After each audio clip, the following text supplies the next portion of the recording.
भगवान विष्णु के दशावतार में से एक परशुराम के बारे में सीखते हैं। कौन है भगवान परशुराम? कैसे और कहाँ हुए थे जन्म? आइए जानते हैं।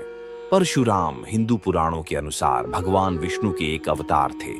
उनका जन्म महर्षि जमदग्नि और मां रेणुका के घर हुआ था।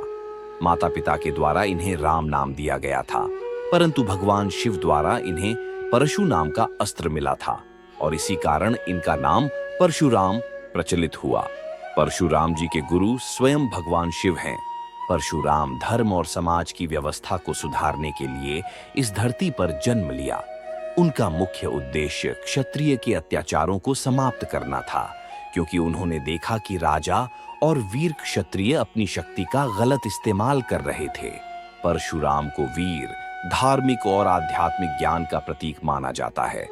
उनका जीवन इस बात का उदाहरण है कि किसी भी व्यक्ति को अपने धार्मिक और सामाजिक कर्तव्यों को निभाने में अपनी आंतरिक शक्ति और धैर्य का उपयोग करना चाहिए। परशुराम का अवतार भगवान विष्णु के दास के रूप में समाज में न्याय और धर्म की प्रतिष्ठा को बढ़ावा देने के लिए था। परशुराम ने अत्यधिक कठिन तपस्या की और भगवान शिव से दिव्य शस्त्र प्राप्त किया। साथ ही उन्हें युद्ध कौशल में भी महारत प्राप्त हुई। वे बहुत ही महान ब्राह्मण और योद्धा थे, जो अपनी शक्ति और ज्ञान से सभी को प्रभावित करते थे। परशुराम का जीवन एक घटना से बहुत प्रभावित हुआ। उनके पिता जमदग्नि के पास एक दिव्य गाय थी, जिसे कामधेनु कहा जाता था।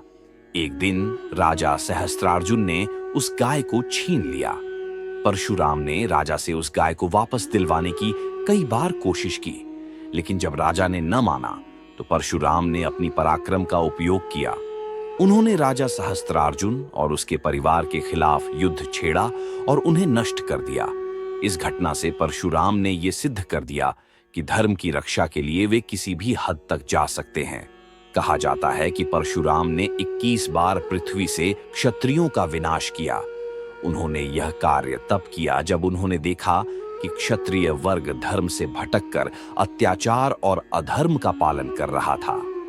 परशुराम ने उन्हें नष्ट कर दिया ताकि धरती पर न्याय और धर्म की पुनर्स्थापना हो सके। परशुराम का आश्रम बहुत प्रसिद्ध था, जहां वे अपनी शिक्षाएं देते थे। हालांकि उन्होंने अपने जीवन का अधिकांश समय युद्ध और तपस्या में बिताया। वे एक महान ब्राह्मण होने के बावजूद अपने समय के सबसे प्रसिद्ध योद्धा बने। कहा जाता है कि परशुराम के बाद वे हिमालय की गुफाओं में निवास करने लगे और अंत में वे साक्षात भगवान विष्णु में समाहित हो गए।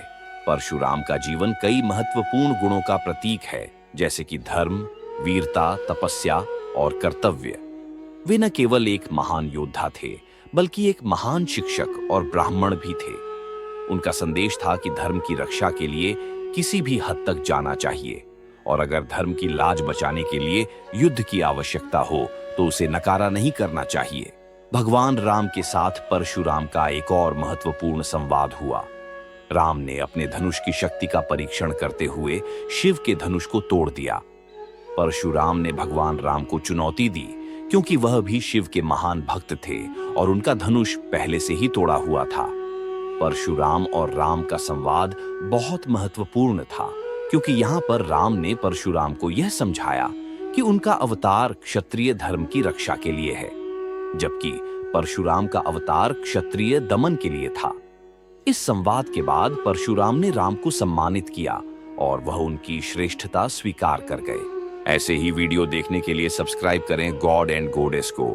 लाइक एंड शेयर करना न